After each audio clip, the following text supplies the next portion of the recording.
Hey everybody, welcome to the TEConnect Podcast. I'm John Martin. And I'm Dean Riverman. Dean, we're pretty big into online shopping, right? We like online shopping, Yeah, yes. maybe yes. me a little more than you. You yes. seem to like that brick and mortar experience Well, sometimes. yeah, still. I like to get out of the house more. Yeah. You don't like to get out of the house so much? Not really. This is about the extent of how much I like to get out of the house. Yeah. Now, but buying clothes Yes. can be kind of a hassle, A little bit. especially if you're shopping online. Oh, for but sure. even in stores. Yeah, it can even be a in bit stores. Of a Yeah. hassle these Yeah. days. Finding the right stuff. Yep.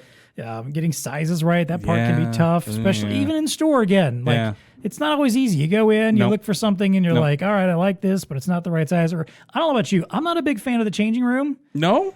No, Yeah, it's just never been a little too old school for you? maybe I don't know. I don't know. Like I just don't never felt like super comfortable about taking a bunch of clothes into a You know what room I don't and like doing? changing in and Theirs? out like yeah, crazy. you got to take in just huddles of clothes. Yeah, And it's exactly. Like, boom, It's you just throw it's a them lot down. of time. Yeah, you're in there for it's a lot half of an hour. work, and you Yeah. might get something. You're like, yeah, this seems fine. And you get it home and you wash it and you put it on. You're like, nah, this No, wasn't. this didn't work. This one I shouldn't actually write at all. So. Yeah. Well, the reason why we're talking about this, Yes. is we're kicking off our new season here on Yes. the podcast. Is some really cool, interesting technology around smart fit I like it. to make sure that you find the right fit. Yes. And what fits your body right, what actually works right.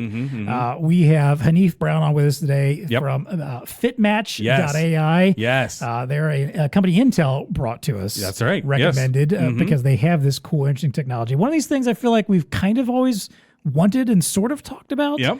But it's I here. didn't know someone was actually doing it, and now we know it's here.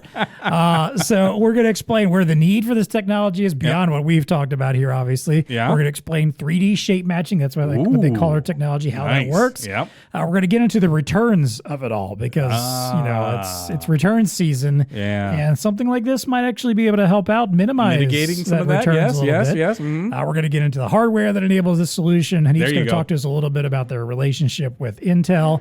And then we're nice. going to explain a little bit about, why they're jumping into the channel, what Yeah, they're looking yeah, for in yep. VARs. It's So resellers, pay attention. yeah, Yes, VARs, exactly. Pay attention. If you're Yep. looking to get out there and win some new opportunities and have a cool new partner on your side, this is the kind of episode you're supposed to be paying attention to. I So, like it. all that, again, usual value of the VAR. What's tech connecting with us? It's time to plug in and get connected. Welcome to the TEConnect Podcast. It's time to get connected.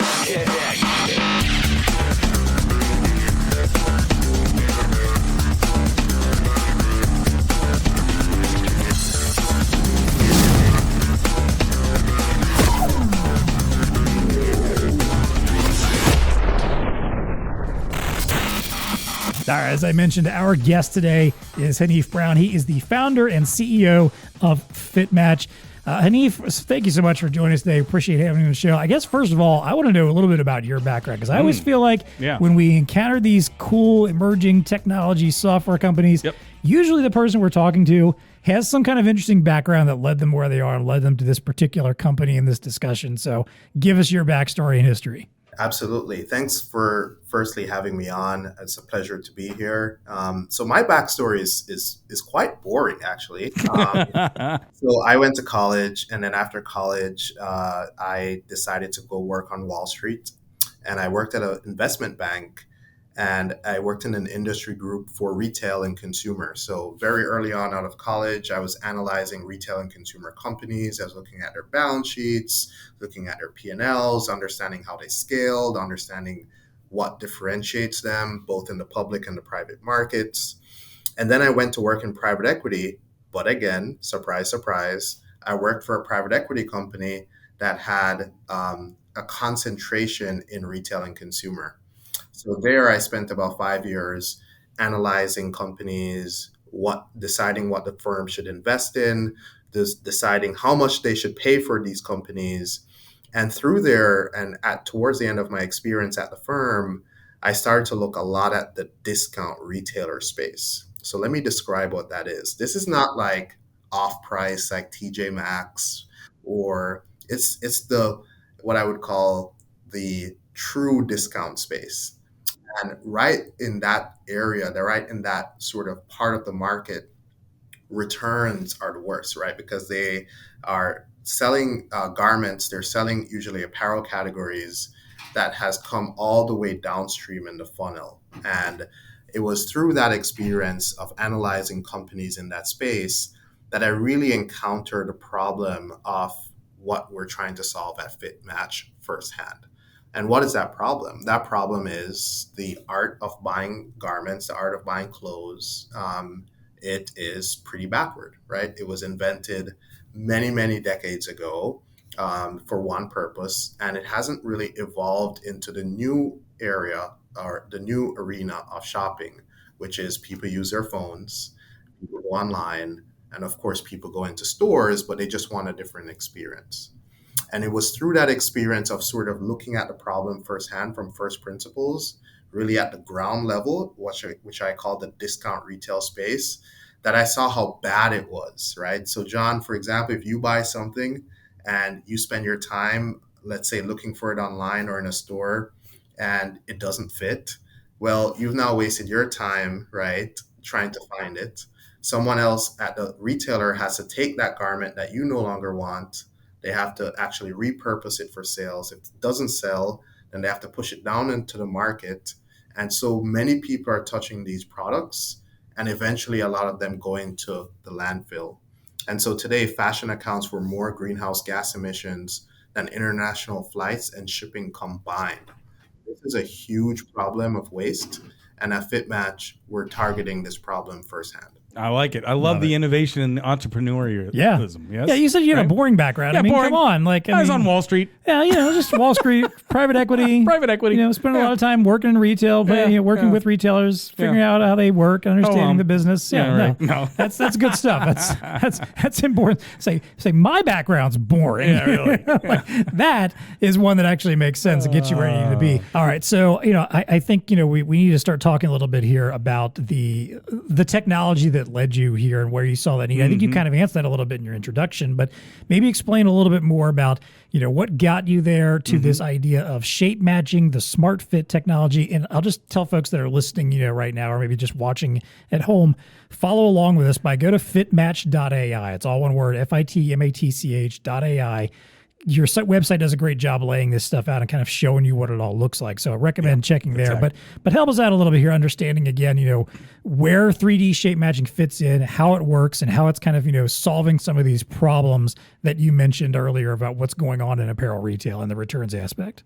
Absolutely. So you hit the nail on the head earlier when you said, this seems like something we all need, and this seems like something we all needed for a very long time. But it hasn't been solved before because it's a very hard problem to solve, right? You are there, you're a 3D person, right? You are actually not a 2D person. You don't walk around with measurements all over you to tell the brand what you should buy. So first, the technology has to be there to basically encapsulate something in 3D, right? Which is very hard to do. And so at FitMatch, what we decided to do was take a revolutionary approach to this problem. In fact, if you really rewind, the technology that we're commercializing today was started about probably 10 years ago, and it was patented. And then now, recently, over the last 3 or 4 years, we've been commercializing it in market. So let me tell you how it works. Instead, you ever go to a website, right, and you see these sizing charts, and it asks you, hey, are you a 32-inch waist or a 34-inch waist or whatever? And then you have to kind of use that sizing chart to estimate what size you are. Like, do you know what Oh yeah. Use it all the time. And I never know those numbers. I'm sorry. It's just not something I keep track or of. per brand, it never works. Exactly. They can change per brand. A 32 in a Levi is totally different than a Nike. That's right. Go ahead. And within brand, for different SKUs, for different styles, it changes, right? And these sizing charts are not meant to be precise. They're meant to be like broad things that you look at for directions, right? And so we know that these things are not precise, right? So what we actually said is like, instead of trying to make those imprecise things better, what if you just like eliminate them altogether? And so we basically derived this methodology, which is called basically 3D mapping, which says, if I know a scan of someone, let's say her name is Jessica, there are about 3 billion other people on the planet that could be very similar to Jessica. So what if I know information on different people, right? And I can actually use 3D technology to find Jessica's digital twin. And so the unlock for us is that we have collected from working with different retailers and brands a whole database of digital twins, people who could be very similar to Jessica. And then we actually use 3D technology by asking Jessica in a fitting room to take a 3D scan. So this is something that people are doing in doctor offices now. This is something being done in fitness and gyms. So this is becoming a ubiquitous front end use case where people are scanning themselves. And we take that 3D scan and we use shape information through our patented technology to find out who Jessica's digital twin is. And because we work with the likes of Macy's and retailers like Savage X Fenty, we can actually go figure out who is our digital twin. And because we know information on those digital twins, we know what sizes they are, we know what products they've already tried on, we can then use that information to make a recommendation to Jessica in that fitting room in under 30 seconds. So it's a revolutionary approach because we're doing away with sizing charts. We're doing away with people trying to guess. And most importantly, we're doing away with bringing to that fitting room 10 things in your hand because you're going to go try on every size in the garment because you don't know their size. We're moving into a future where on your phone or through an iPad or through some sort of sensor, you can actually get this information at your fingertips and then use it to make much more educated decisions as to what sizes to buy and what products you to purchase at scale. Nice. So I like it. And Haniff, just go a little bit deeper on your technology and why you patented it in a certain way. So my understanding is you take a scan, but you're comparing it to a database of models, for lack of a better term. So you're not taking the personally identifiable information, I guess, right? And utilizing that. That's an interesting concept, right? So somewhere out there, I've got a digital twin in the thousands of bodies that are in your database. Is that it? Is that? Yeah, and the patented methodology is not the comparison to the twin. It's the actual method of finding the twin. So, for example, there's a whole bunch of ways that we sort the avatar points. I won't go into too much details, but there are ways that we actually encode the shape information that can basically map that avatar to other similar avatars in our database. That's the method that we patented. And then finding the right one and then pulling up that profile of your twin is something that basically we have engineered and coded into that whole experience. So this is we really take a step back from all the technology. What we're basically saying is if I know Jessica's scan and I know her twin and I know what's in the closet of her twin, then presumably that closet can be marketed to Jessica as garments and apparel items that she should buy as well, and especially around the fit because her twin actually tried it on and fit it before. And that's the whole premise of what we're building. And the beautiful thing about this, as you know, it's data and AI. So the more data we get, the better able we are to, one, find Jessica's twin, but then two, make very accurate recommendations around what Jessica should buy as well. Can I dig a little bit deeper on the technology itself? I mean, and I don't want to go into anything that is patented or proprietary. Proprietary. Yeah. Thank you. Yes, but are you using the camera? Is that what we're talking about here, or what is the technology? So just for on a the reseller. front end, we're leveraging sensors. Okay. So we're not collecting optical images or videos of people. We're using LiDAR sensors to collect point clouds, anonymized point clouds of Jessica in this instant, right? And so when you actually look at it from a cybersecurity and a data privacy angle, we're not actually storing any information that is deemed to be extremely private in terms of a photo or a video. That's what makes us very unique. We only need like a point cloud, which is basically like an anonymized avatar of you to do this comparison to really make it scale. So that's what we need on the front end. We need these sensors. And why Intel is such a great partner is they have the sensors. Their RealSense portfolio has amazing sensors that can do this at scale in retail fitting rooms. And it can actually be customized to the fitting room itself. So depending on the dimensions, depending on the actual size and where the fitting room is, we can find the right set of sensors from Intel's portfolio to actually perform this task in the fitting room at scale. That's what we need on the front end. On the back end, we leverage a whole bunch of other infrastructure to make this happen. So we actually use neural networks. We actually provide the matches via our cloud infrastructure. But at the same time, end to end, we actually don't need a lot of extra equipment or customized materials to actually bring this to life at scale for retailers. No, very cool. Yeah. So, and then comparing it to other technologies out there. I mean, that's brilliant, right? But this is going to be a lot better than the old measure, right? Oh, yeah. I can imagine when you walk into the old school retail. No more awkward people measuring you in weird places, and I imagine you would wrapping be one around that you. never loved to be fitted for a tuxedo. Let's put it this way: I have very few fitted clothes for that very reason. Or to your point, optical scanning, like using imagery of some sort, right? So we're not doing that in compared to other ones, right? And that was a big thing because what we're thinking about is scale. And so the retailers that we're working with, typically they have a significant footprint, right? And so we need to consider scale and cybersecurity and things that will work not at a minimum, but really across their whole portfolio. And one of the areas that we know up front is privacy. And so for us, it was very important to find the right partner that had the right set of tools that would enable us to collect these, what we call these scans, without ever trying to collect photos, videos, or anything like that off people, because we know that that's a blocker to scale, and some people, quite frankly, would not like that.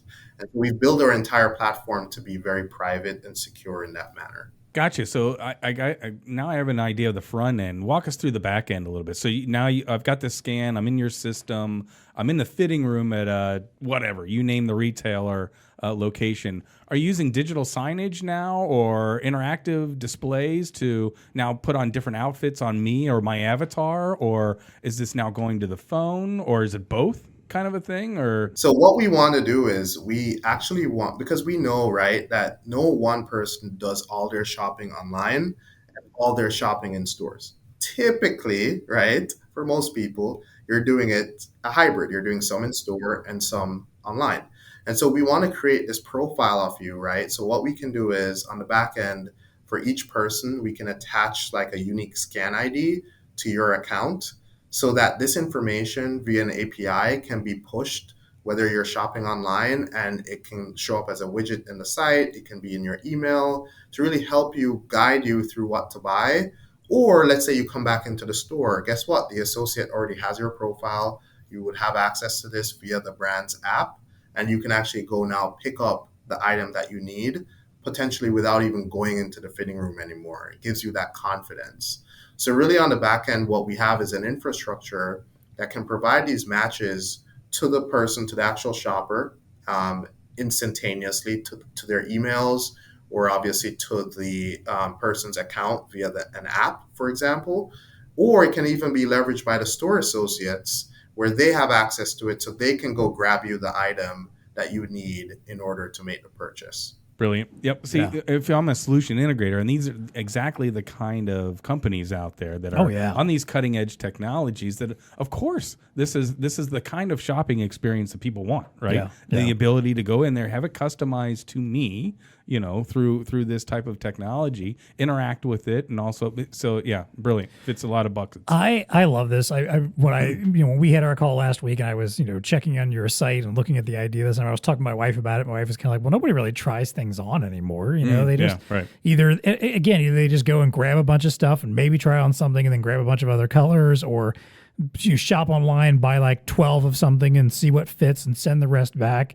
And I started thinking about myself. I was looking through my closet the other day and just thinking like, typically for me, if I'm buying any kind of shirt, for instance, it's XL. I'm buying an XL. But I'm also like, I'm a guy who is tall, You're right, but not necessarily skinny and scrawny. Right.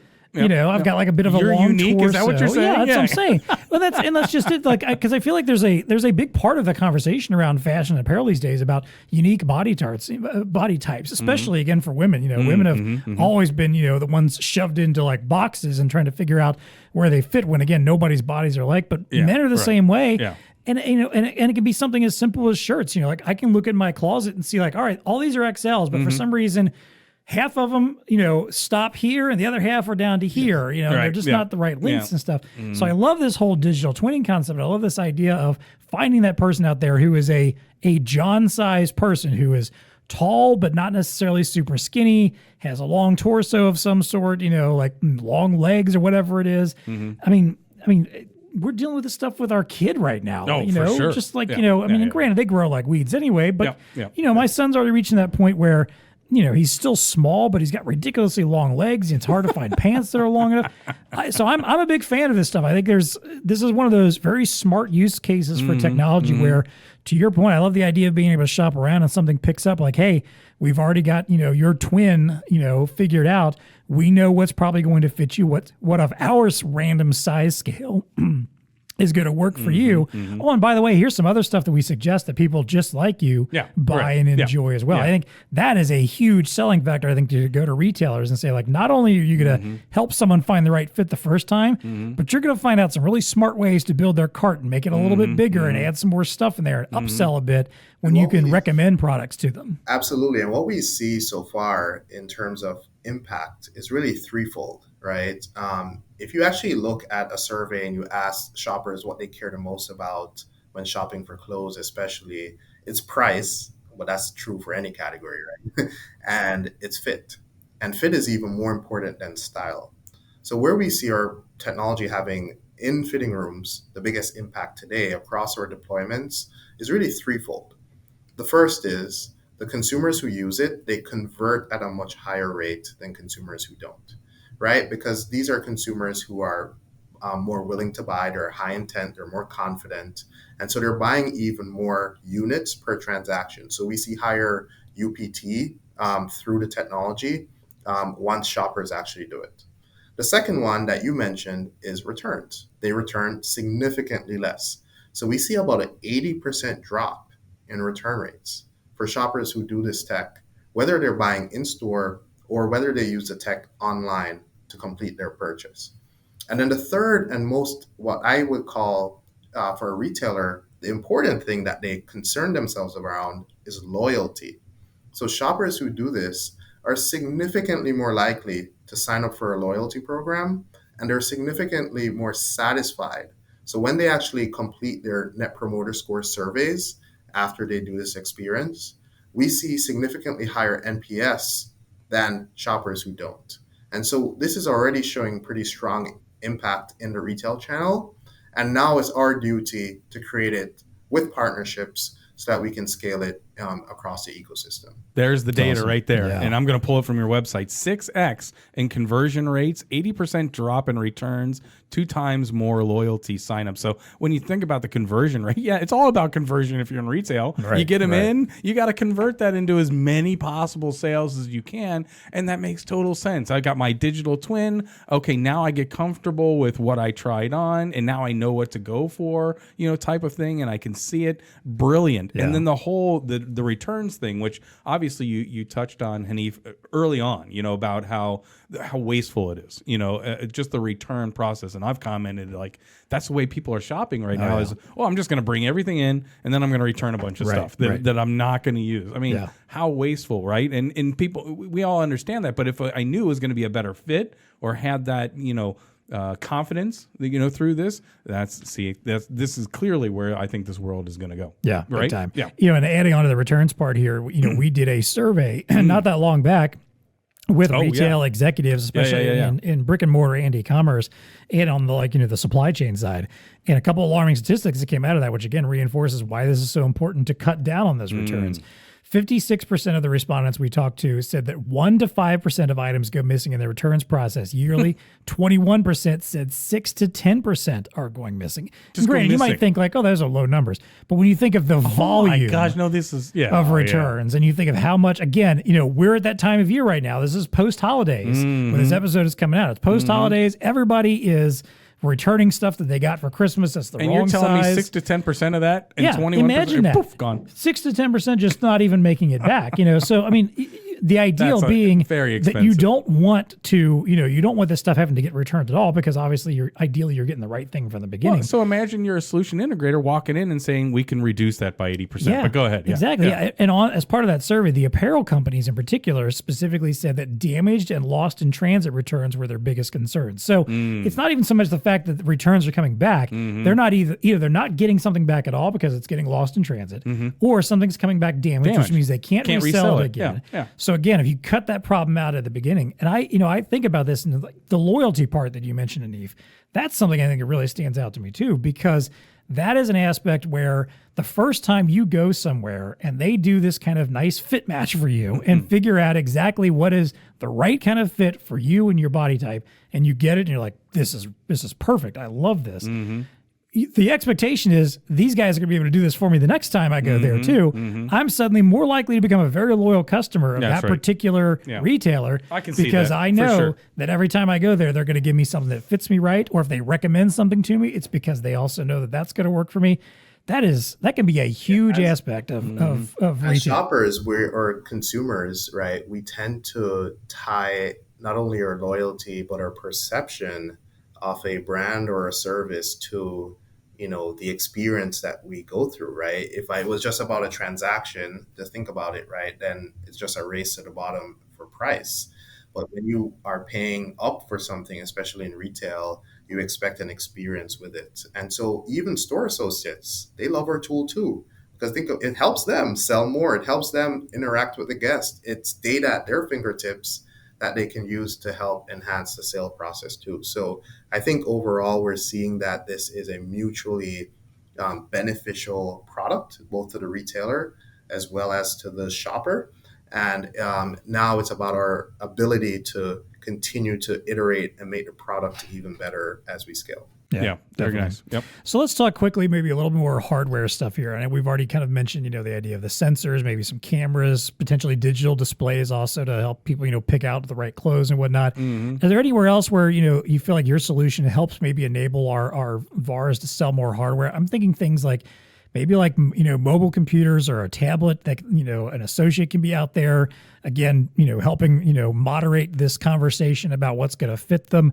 Is there any ties to the point of sale hardware potentially? Where else can hardware fit in with your solution? Yeah, it's really three things, right? So it's the integration at the POS level, because really what we want to do is basically have this in a way that it's seamless in terms of checkout, right? We want to say, for example, not only here's something that fits, but here is something that fits and it's on the floor, right? Versus here's something that fits that's not even on the floor. Or it's not on the floor, but you can purchase online as well.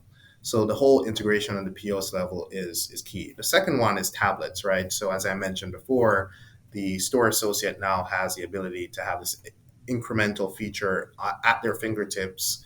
And what we see is that once it's visible to them, they have immense success in upselling the consumer, right? There are three things you're already going to buy. Oh, this thing fits as well. And have you considered it? Why not just buy it now as well? Because it fits. And the third one is digital displays in the actual booth itself, or in the actual experience, or outside the experience. So right now we do a lot of work with ELO screens, and we basically have a Nook-powered experience where we can actually feed the matches and feed the actual technology onto that ELO experience. And what we see is that consumers, some of them really love it. They play with their avatars because they can actually spin it around. They can actually zoom in on it. They sometimes can scroll up and down so they can see the matches there. Because once you actually do this, you have a heightened expectation of the results, right?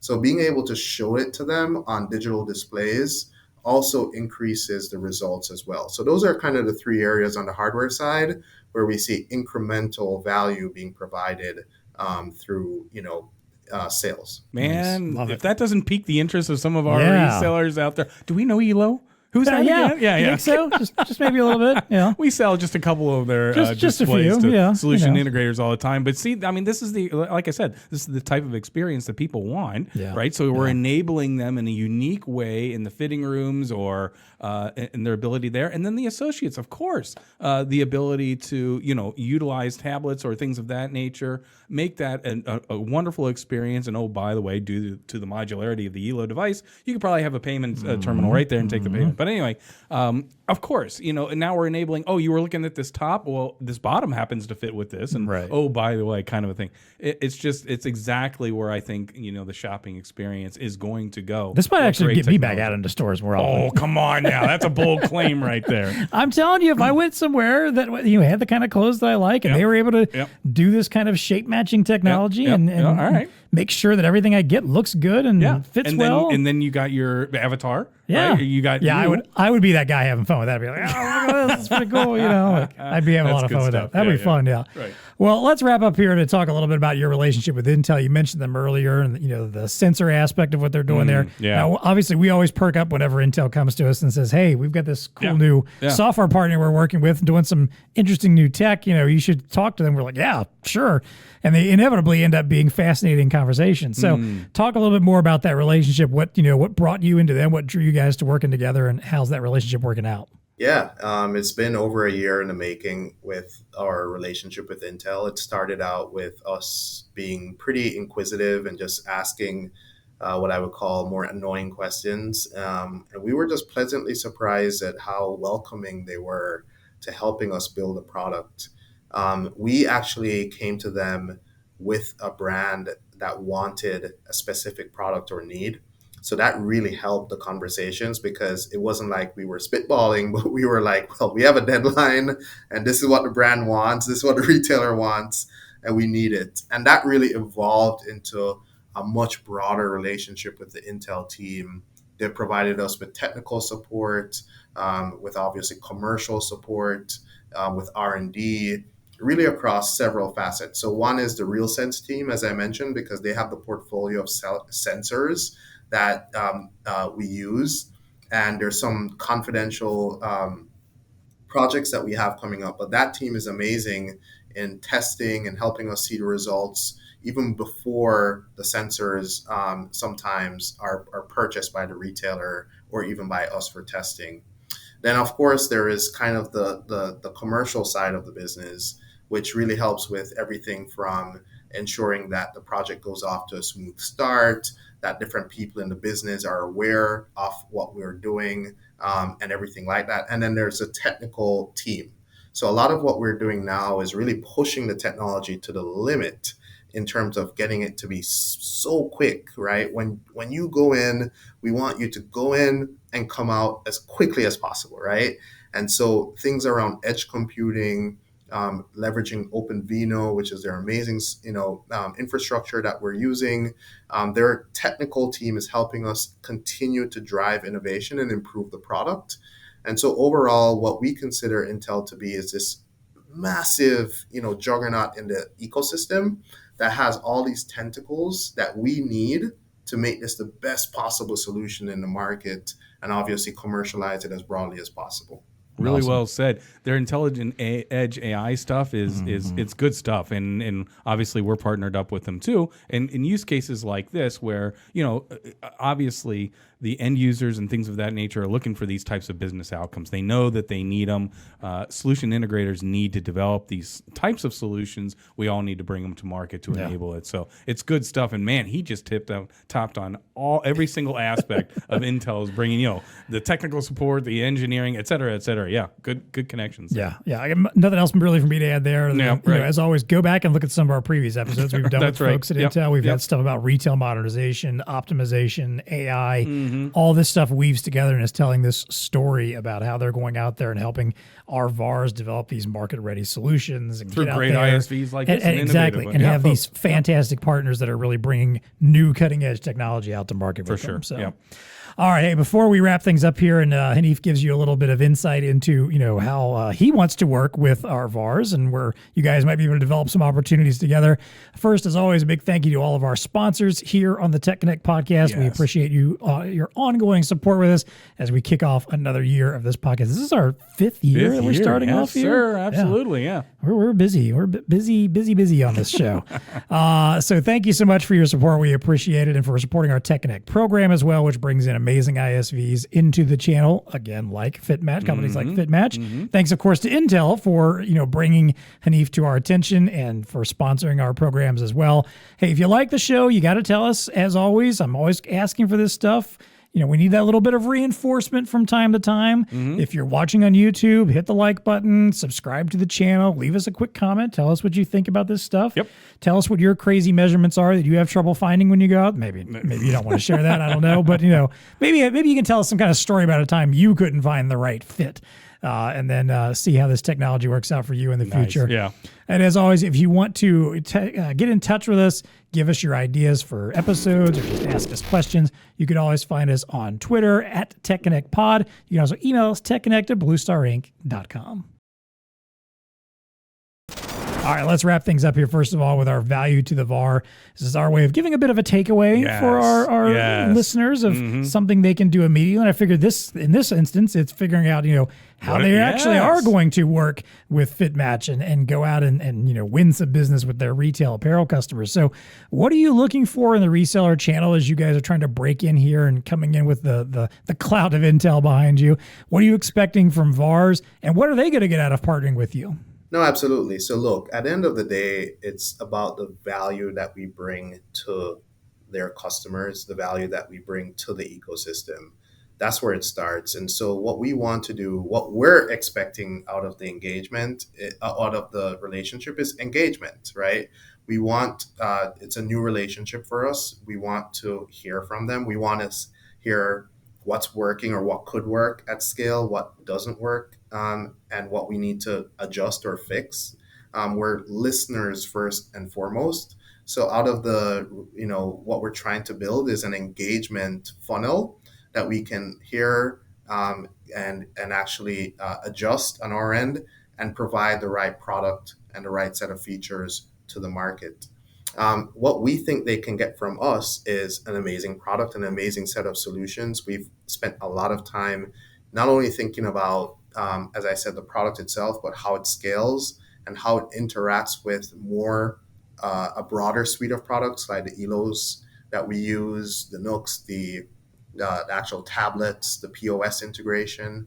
So we believe that through us, they can go to their partners, they can go to the different retailers in the ecosystem and really present a cutting edge solution that we know is very top of mind for these executives. It's on all their roadmaps, whether it's sustainability or continuing to improve conversions or generating a more differentiated in-store experience. COVID has changed that, right? So before COVID, everyone was doing one thing. Now, coming out of COVID, consumers expect a different experience if they're going to go into a store. So through us, what we believe the VARs can offer is a much more differentiated story that encapsulates many things. It's not just the fitting room, but it's all the other things that make it even possible. And hopefully between those two things, we can have a very symbiotic, I would say, relationship with the community.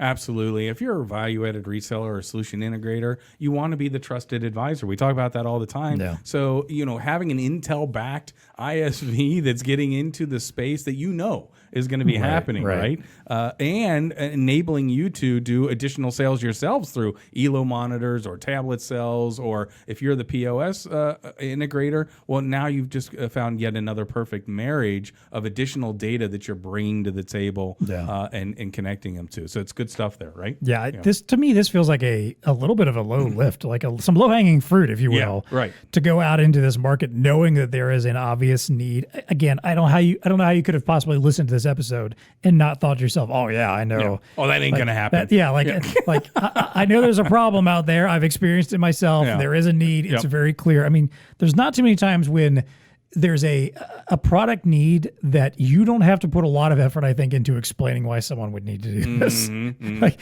I mean, a big part of a salesperson's job sometimes is being able to go to somebody and say, all right, I want to sell you something. I've got to figure out how to talk you into that something you need, or how to figure out how to explain to you why you need this. But if you're going into not even just the tier 1 retail, all the way down, they all have ESG policies. Everybody's trying to do the right thing as it relates to the environment. There's a lot of angles here. If they're connecting with you and being that trusted advisor, hey, have you heard of anything out there that can help? Oh, by the way, I got something that maybe would cut your drop in returns by 80%. Yeah. You interested in something like that? It's like, yeah. You want to improve your loyalty. You want to cut back on your returns. You want to make the in-store shopping experience better. Right. No one's going to say no to any of these things. Like, nah, I'm good. No. Right. Yeah. I want everybody to have a miserable time when you're here. I like losing 6% of my returns every year. It's fine. I'm good. No one's going to do that. No one's going to do that. That's a good partnership to have out there. That's right. All right. Well, hey, if you do want to partner up with FitMatch, don't hesitate to reach out to us. Reach out to David Lester, our Intel BDM. That's right. Yep. Your good guy. BlueStar account manager. We'll get you hooked up. We'll get you connected. In touch with Haniff and his team to talk about some solutions you guys can work on together. So. All right, let's wrap up as always with our favorite segment, What's Tech Connecting with You? This is where we just get to talk about something in the world of tech, innovation, science, some kind of random something like that. story or business discovery that we just feel like chatting about today. So, Haniff, we'll let you kick off here. What's Tech Connecting with You right now? I wanted to get your opinion and talk a little bit about the OpenAI drama that then unfolded a couple weeks ago. I guess in the AI tech community, it was hugely what I would call interesting. And what has come out after it is even more interesting, because there was a period of like 1 week where no one knew what was happening. And it has so much ramifications. Remember, Microsoft invested $10 billion in this company, and then overnight the CEO got fired.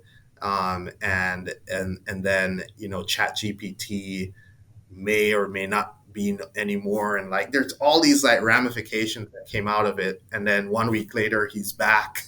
There's a new board and all these rumors as to why it happened. And I just thought it will make for a very fascinating case study one day on corporate governance and everything like that. But this is a $90 billion enterprise that almost went under in 2 days, right?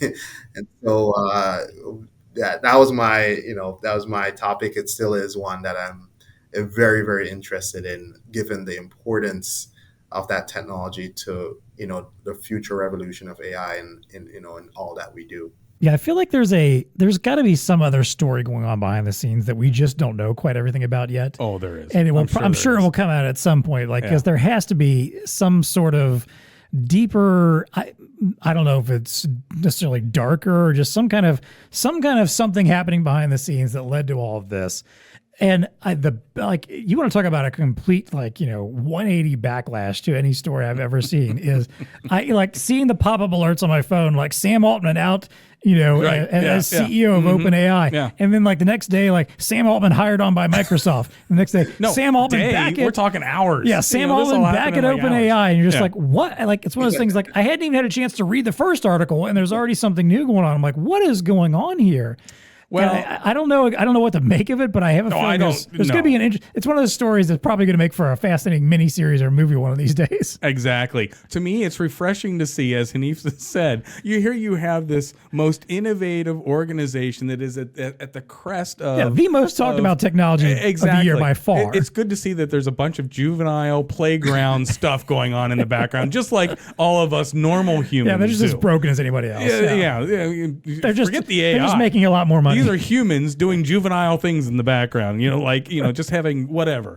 I think the three things that I would say came out that's very interesting is, so the rumor is that the ethical component of it, right, where it seems like they've found some early indications of AGI, which is the whole premise of why they got founded in the first place, is because they don't want artificial general intelligence to get into the wrong hands. And they've apparently found this early sign that this computer model can do fourth grade math, which is mind boggling, and therefore on a path now for true AGI. And if that is true, that is reason to, really question who is at the top, because that's the whole premise of it. So that could be one theory that's out there. And there was a letter that was written to the board saying that they've caught that wave. The other one is just corporate governance. Like Microsoft invested $10 billion in this thing and never got a call that they're firing their CEO. And something about that. How does that happen? Yeah. And then thirdly, but also probably the most important turning point, which was interesting, was you have all these giants, and then the employees were the ones that kind of something like 90%, right? That we're going to bail. I thought it was higher than that. Yeah, 90% of the employees come together and just say, like, if you do this one thing, we're out. And there's no company. Yeah. So I think it's just a fascinating story of many different levels. And it's obviously in the tech world, it's one that we follow pretty closely. Yeah. Really fascinating stuff, no doubt about it. It's a story you want to follow. You just don't want to be involved in it. I don't want to be the person making the decision. I don't want to be the person having that decision made against them. So you're telling me you wouldn't take the board if they call you and ask you to be on the board? No, I mean, I'm sure the salary would look nice, but I'd also in the back of my mind be like, I saw what you did to the last guy. I don't know how I'm supposed to be a part of this. At this point. Yeah. Oh, crazy. All right, good stuff. All right, Dean, what's tech connecting with you? Well, I'm going to go back to the James Webb. It continues to do some fascinating stuff out there. Just when you thought that, like Jupiter. My story's on Jupiter. Yes. You would think that we know a lot about Jupiter. I mean, it's a neighbor of sorts. It's we've been taking pictures of it. We got but satellites that we've sent up there, zipped around, and gotten all this data. Well, we just figured out through the James Webb that there's a jet stream on Jupiter that spans more than 3,000 miles wide and is traveling at roughly 320 miles an hour, which is twice the speed of a Category 5 here on good old Earth. But it was discovered by James Webb, and so now the photography of this, and the images that I've seen are in black and white, which is interesting, but meaning not I would have expected it to be in color. But anyway, even this big huge when they can dial it in anywhere. But I love the fact that they're dialing it in on some of our local planetary stuff to take some of these pictures so that scientists can get this even more ridiculously resolution type of imagery. And oh, by the way, there's this 3,000 mile wide jet stream that we didn't, in addition to the whole big red spot superstorm thing. Exactly. Yeah. So anyway, good stuff that continues to come out of James Webb. Anything that whenever I see a headline on James Webb, I'm diving in just to see the pictures and what the hell's going on out If they're like new pictures from James Webb, I'm like, I'm in. Like everything stops. Make the clickbait. Go check them out. Yeah.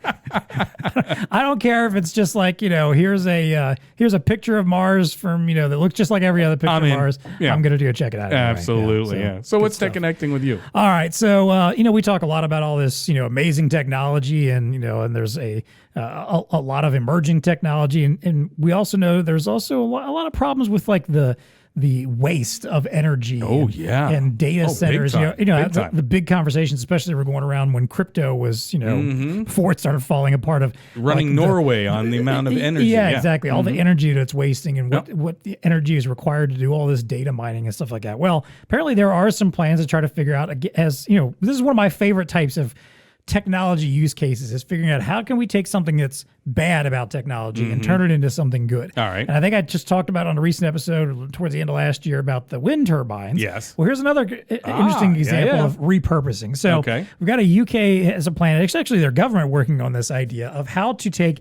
data center waste energy, like basically all of the energy and heat that's coming out of data centers, and using it to actually heat homes and heat water for actual residential and commercial applications. All right. So there's a big conversation going around this. 36 million pounds of money that they're investing in this, but the hope is that they'll be able to produce, just from a couple data centers they're working on this with, enough heat to heat 10,000 homes and 250,000 square meters of commercial space for heating and hot water. That's pretty cool. Apparently, the idea is to take this energy and distribute it via what they call plastic ambient network that reaches out to heat pumps. It's already apparently being worked on in other places throughout the EU. All right. There was some stuff I saw like in So Denmark. I got a that's been data doing center, this. and then there's some infrastructure you put in. Yep, a little bit of infrastructure. Just some. Again, I didn't dive too far into what the plastic ambient network means, but basically a way to distribute this heat. And they said it's something between.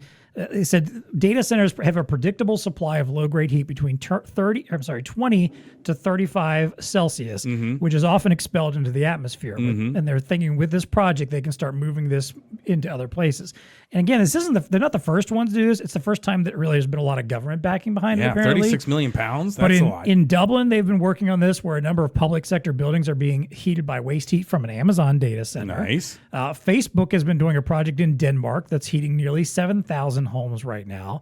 Finland's got a deal going with Microsoft where they're providing waste heat via existing water pipes to 3 nearby towns and cities. Now, see, the water is the one that I would think would be the I most think that's intuitive, but go ahead. Fantastic, smart ideas here. So just, again, a nice practical way of people seeing like, hey, technology's got all these amazing use cases, but we also know there's a lot of waste that can happen. You know, as we were just talking about the waste in the apparel market there. Absolutely. Just the waste of just literally the heat and energy generated just to make all these cool technology and gadgets work. I'm in. How about we take some of that and find a way to funnel it to places where people can actually use it? Especially these cold places like Finland. Exactly. And the UK, where it's like never above 60 degrees. I don't know. Exactly. So, as always, go down to your show notes. You can find links to some of these articles and discussion points we've been talking about. But hey, it is time for us to unplug now that we've covered what's tech connecting with us. Yes. Haniff Brown with FitMatch AI. Thank you so much for joining us today. Appreciate having you on the show. Thank you for having me. I appreciate it. And again, if you're interested in working with them, if you find this technology interesting, don't hesitate to reach out. We'll be happy to put you in touch and absolutely hopefully find just one more new weapon for your arsenal of solutions to go out there and win some business. I like it. And as always, folks, please stay connected.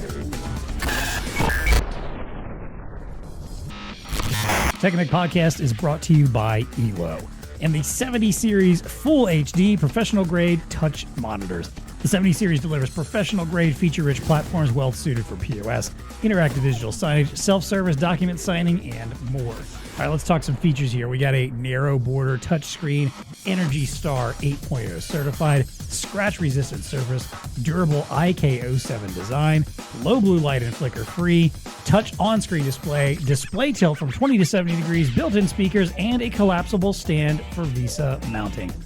You got it all in this particular device here, the 70 series. It's available in 22, 24, and now 27-inch sizes and black or white housing. The 70 series delivers the quality and reliability you expect from ELO, backed with a standard 3-year warranty extendable to 5 years with optional advanced unit replacement. Check out the link in the show notes to learn more about these new monitors.